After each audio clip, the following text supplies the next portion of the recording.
Tianbingjian. Okay, this one might be my favorite one on this list.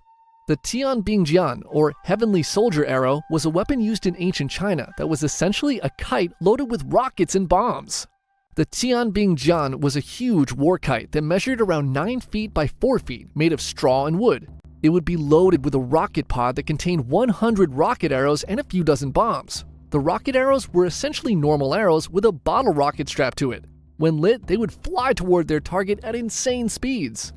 This war kite was mainly used in night raids. A long, slow-burning fuse connected to the rocket pod was lit, and the kite flyer would fly the Tianbingjian into an enemy fort or behind enemy lines.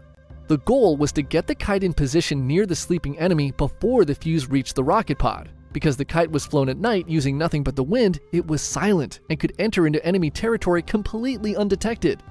The Chinese were the ones who discovered gunpowder, so these war kites were essentially the first bombing raids in human history. There was also another version of this war kite called the Tianleipao, which instead of a rocket box, used a death row convict strapped to the kite armed with rockets and bombs. The convict's job was to fly into enemy territory on the kite and manually launch the rockets and bombs in a kamikaze mission. At least these inmates got to go out with a bang.